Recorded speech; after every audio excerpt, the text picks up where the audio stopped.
Hey, it's ukallii, welcome back to my channel. Today we are talking about Chapter 7 of my Harry Potter rewrite fanfiction. We start off this chapter with Harry being very timid. Later in the chapter we'll see Harry being very witty and kind of like snarky and sassy, which is the Harry that a lot of people really love from the books.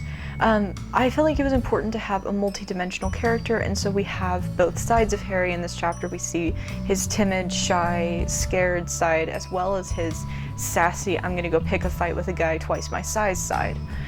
Both of those in the same chapter. Remus takes him to the baths to get him cleaned up, and the attendant immediately, upon seeing him, is just like, ooh man, what happened to you? And in this little tiny exchange, we learn two things. One, Harry's allergic to pumpkins. The reason why I wanted that to be, why I wanted there to be something like that is because allergies are really, really common, and they've become more common now because of biological reasons, but they've always existed, and I found it odd that the books never bring up allergies. Like, it just never comes up. It's like wizards aren't allergic to anything, and I think that's kind of weird. So I wanted to give Harry an allergy. I'm allergic to pumpkin, so I was like, sure, pumpkin, let's go with pumpkin. The second bit is that Remus says very specifically that the injury, that the bite mark that Harry got was a rough dispelling.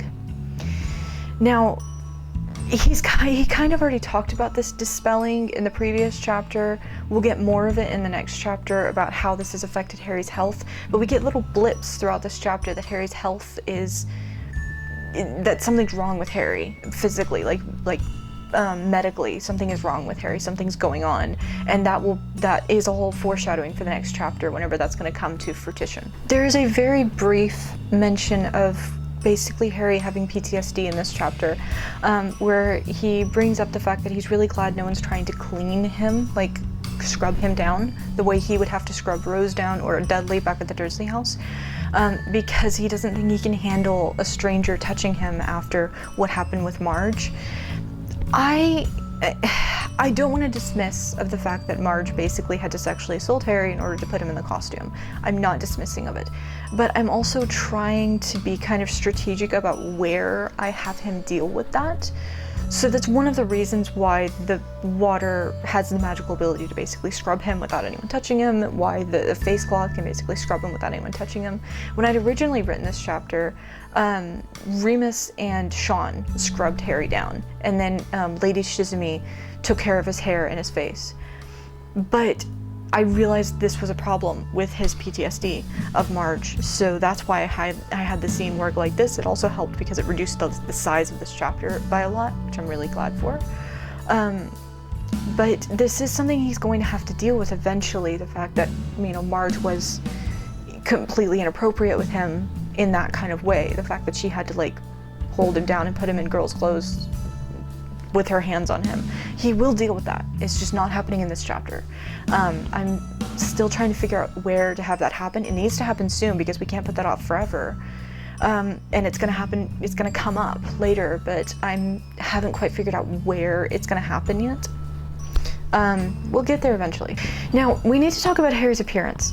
In the books, Harry's never described as being beautiful. He's never described as being particularly handsome. In the 6th book, there's a moment where Hermione's like, you've grown like a foot and you're hot. But that's it. That's the only time that we really get any kind of description of Harry being particularly good looking. The reason why I'm making Harry really good looking in this is because it's part of the metaphysics of sort of what magic does to a human body. In the original books, as Voldemort becomes more evil, he becomes more snake-like, he becomes less handsome. And I feel like it would work the opposite way as well. I feel like the more evil you become, the uglier you become, the more good you are, the more, appealing you look. So that's one of the reasons why I wanted Harry to be really good looking in this story, because he is very powerful. Remember, it's not just his magic that's in his system. He has his magic, he has some of his mother's magic, and he has some of his father's magic, all inside of his body. So all of that kind of results in him having a lot of power, a lot of good cultivated good magic inside of him. So I feel like it would have made it good looking. But this is not going to stick. Like his eyesight, which I've talked about repeatedly in previous chapters, his eyesight is going to get worse again. It's better right now because his magic is doing crazy things that we're going to learn more about in the next chapter, but it's not going to stick. And so him being like fairy-like pretty is a temporary thing. Harry, on the other hand, has no idea how to deal with this because he's never had a friend before. He's had coworkers. He's got Sean and Marie, who he became friends with because they worked together.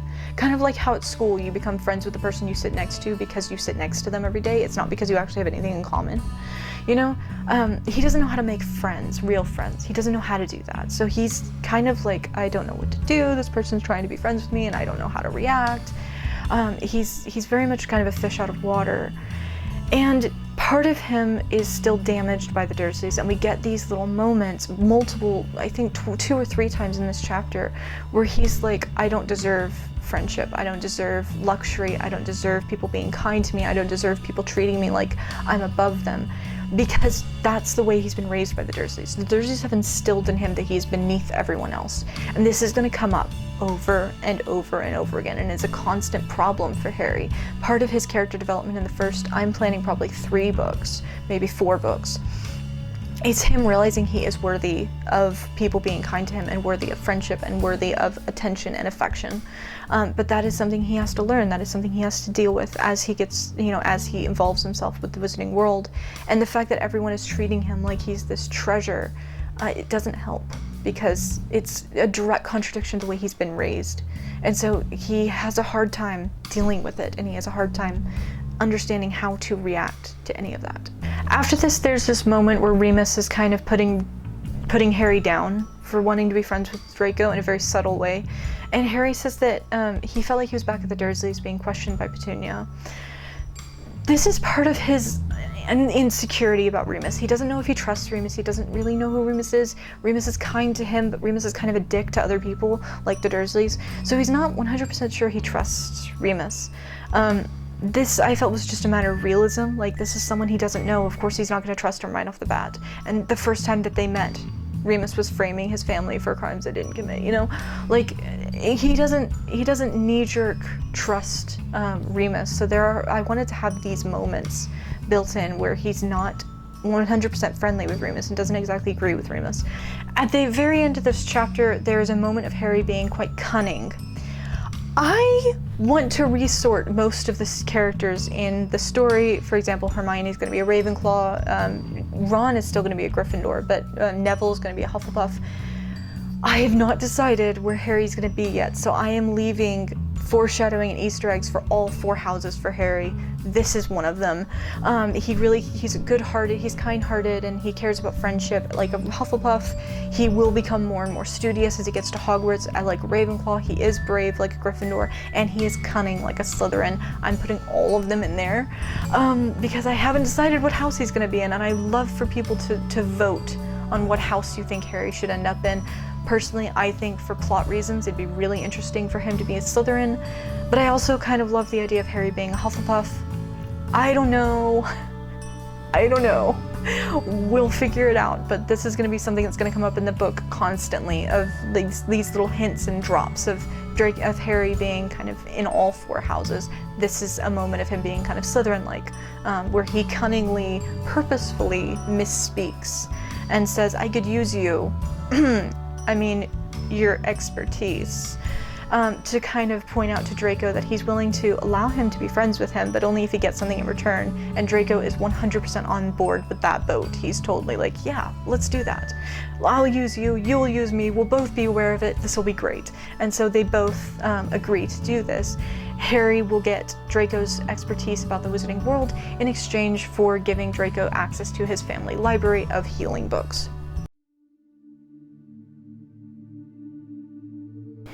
Now we get Draco's introduction. Now, in the books, Harry meets Draco at Madame Malkin's place. In the films, he doesn't meet Draco until they get to Hogwarts. I like the idea of Harry meeting Draco early on, but the thing about the Harry-Draco meeting in the book is that Draco and Harry are 11 years old. Draco doesn't know how to deal with other people. He doesn't know how to communicate properly. He is kind of just trying to flaunt his stuff. Like, he's showing off his feathers like a peacock whenever he first meets Harry, and he doesn't even seem earnest in his attempt to make friends with Harry. He's just kind of gloating, and then he's like, oh yeah, by the way, what's your name? That's very childlike. That's very childish. Considering that we've gone back to 1880s, whenever kids, they were kids for longer, but whenever they started entering society, it was like a rough transition. They went from like being allowed to be kids to being expected to be adults almost overnight. Draco is 13. He's old enough to go to Hogwarts, which means he's old enough to be independent, which means he would have enough maturity. He would be expected to have enough maturity to know how to actually have a proper communication with a stranger. So he wouldn't be as rude as he is in the books. He would be more polite. There's also the fact that he doesn't recognize Harry immediately. He doesn't know who Harry is. And as a young, influential, rich kid, he wouldn't make the mistake of potentially making an enemy of someone he's just met. He would want to make sure that he makes a good impression in case this person is an influential person, which he is because he's Harry, he's from the influential Potter family. So his first introduction to Harry is quite polite. He's pointing out, hey, you look to be about Hogwarts age. I'm starting Hogwarts. I think we're in the same year. Let's be friends. Really, really forthright from the beginning. Now, in the books, Draco is never described as friendly. He's not exactly friendly, but I feel like he would be. I feel like he strategically, cunningly, being someone who's raised by a Slytherin who values political cooperation and political relationships, I feel like he would have been raised to make good impressions and appear friendly so that he can use people more effectively. I feel like I'm a Slytherin. I feel like that's more in line with Slytherin teachings, to have that political, a smile on your face while stabbing you in the back kind of mentality. In the books, Draco never even mentions what he wants to do with his life. He never mentions what his future plans or what his career plans are, really, because he gets roped into the Death Eaters before he can really make that decision. I decided that I wanted Draco to be a healer, because it's the furthest thing from Lucius Malfoy.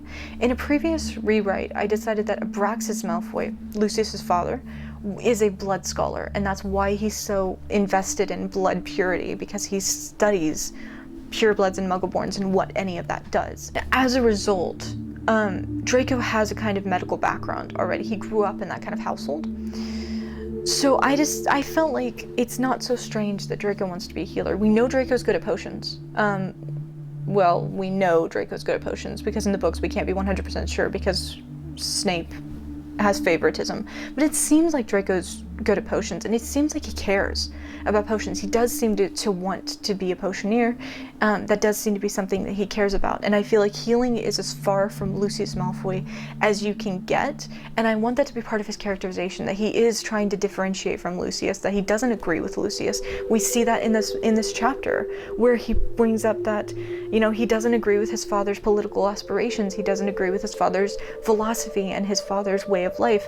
And he sees things differently. There's, of course, this impression in this chapter of everyone around him kind of going, I don't know if I trust you. I don't know if I believe you when you say that. But he does. He does actually disagree with his father. But he doesn't disagree with him enough to actually think that Voldemort is wrong. He just disagrees with him enough to think that Lucius was a little too eager to jump on the Voldemort train, and maybe he should have done a bit more research into it. The way that Voldemort sort of went ahead with the war was very upfront the first time around, and that was in line with Lucius's way of things. But the second war is a lot more subtle, which is more in the line of the way Draco sees things should go. So I'm not removing the Draco as a Death Eater plotline. It's still gonna kind of be in the books later on, much later on, book 6. But that does not contradict him wanting to be a healer, because both sides of every war have healers. So, him being a healer does not necessarily mean he's a good character. It just means that he does have he does have aspirations for his future. This is what he wants to do with his life, and this is why he's interested in Harry. It's not just because Harry's influential, it's not just because Harry's rich, it's not just because Harry's from a pureblood family, it's also because Harry's family is known for healers, and that's why Draco wants to be friends with him so badly, and why Draco is willing to kind of put up with Harry's sassiness and snappiness and coldness, in order to get close to him, because he wants his resources. He wants to be a healer just like Harry's dad was. So that's going to be a constant thing throughout this first book, is Draco being willing to put up with a lot of crap from Harry in exchange for the information he wants to be a healer. At some point, of course, that threshold is going to be met where he's just like, I can't put up with your crap anymore. Like, either we're going to be friends and you're going to help me be a healer, or we're not going to be friends anymore. So there's this interesting moment here during this Gaelic conversation where Harry admits what Remus thinks of Draco, to kind of test Draco, to see what Draco thinks of it. And Draco's unperturbed. He's just like, oh yeah, my father would do something like that, but I'm not my dad. And he brings up his kind of beef with his dad in Gaelic, away from his parents, just with Harry, and kind of talks through what he disagrees with. He disagrees with his dad's political stance. His dad wants to wipe out muggles and be have magical people on top. Draco's like, that's too much work. That's too hard. That's stupid. I don't agree. I think it's more fun to live in the shadows and kind of just be better than them.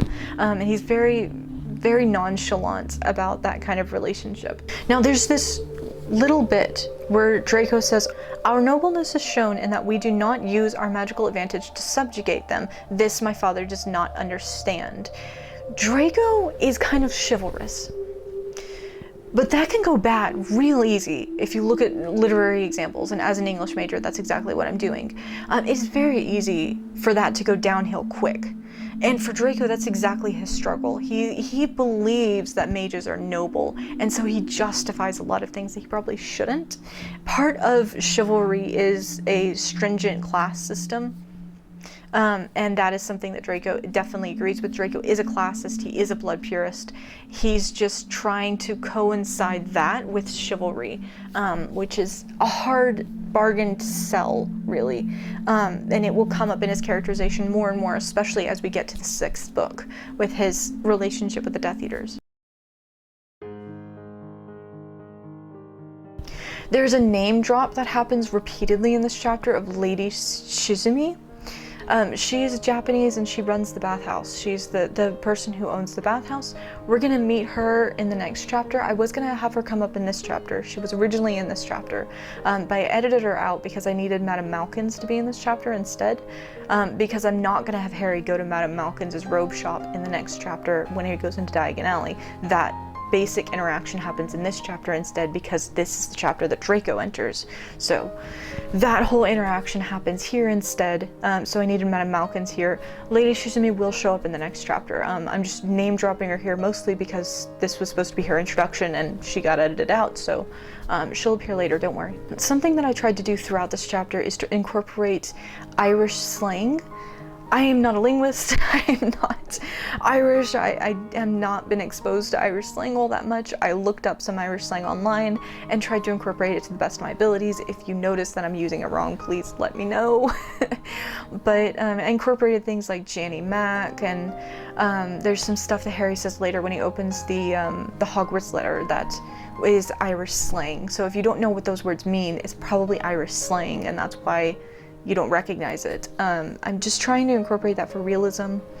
I hope I'm doing it right. I really should have looked up when these words were first introduced, like when people were using Janny Mac, because I have a feeling that might actually be a name.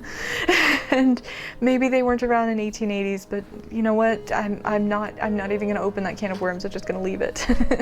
Another moment of Harry using Irish slang is when he opens the letter, and you've got this great moment of him just using all this Irish slang, and Remus is like, I don't know what you just said, but you're wrong.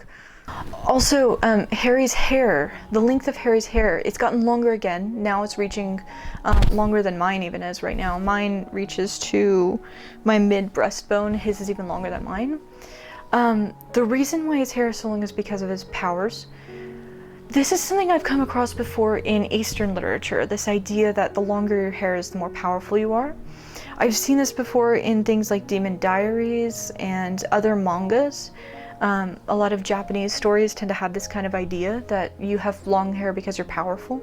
I like the idea of it, and I think it coincides with the way I've been using metaphysics so far, which is why I've kind of gone along with it and done this thing where the more powerful you are, the longer your hair is. I think it's more than that. There's more to it than that. I just haven't figured it out 100%, but it makes sense to me just based on the metaphysics of how, like, your powers manifest on your body, that the more powerful you are, the longer your hair is. As a way for your magic to kind of like in nature how snakes that are poisonous have red stripes, right? Kind of like that. It's a way for your magic to show on your form that you're powerful, as a way to warn predators, like, hey, don't attack me, I'm actually super powerful. And that's kind of the way I see it. When Harry's powers are dealt with and handled, his hair will shorten. But I do still like the idea of him having kind of long hair. Not that long, but kind of long. Draco, his hair is shorter than mine. It's only like just past it's to his collarbones. That's how I imagine it. Harry's hair will shorten to about that length. Before he left the Dursleys, it was about that length. So that's kind of where it's going to go back to, but it needs to be dealt with first. His powers are doing this, so we'll deal with that in the next chapter. During Harry and Draco's second interaction, whenever Draco brings the medicine to him, Draco says a few things. One is that he calls Ireland Ieri. This is the first instance of a trend that will happen throughout the books, of the countries being referred to by their kind of native names. Not necessarily 100% native, but like what the locals refer to it. Ieri is the Irish name for Ireland. There will also be mentions of Scotland being referred to as Caledonia, which is the very, very old Latin name for Scotland. There will be mention of Britain being referred to as Britain and not England because of the Britons, the natives that used to live there before the Romans came in and tried to wipe them out, etc. Each of these countries, I want to bring them in with this name.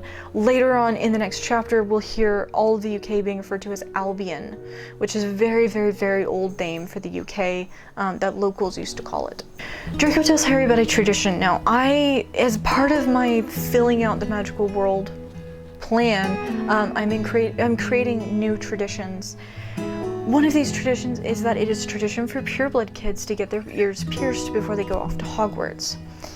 Now, this has to do with some research that I did a long time ago, several years ago.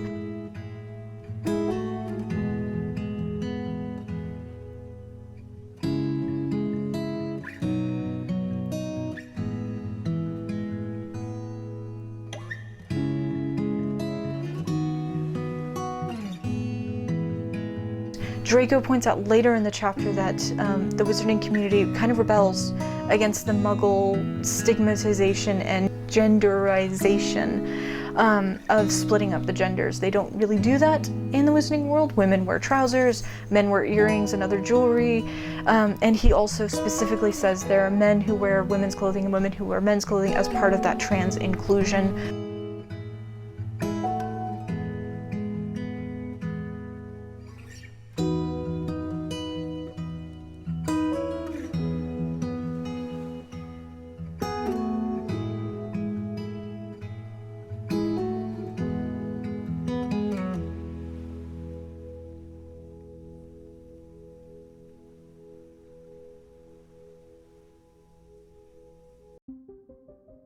The last scene in this chapter is the dressing sequence, the fitting.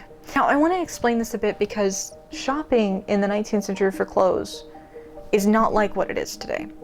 You could go to a store and buy what were called standard sizes, but they weren't like on a rack. You would go to a store, there would be a sample of what a piece of clothing looks like a shirt or trousers or whatever.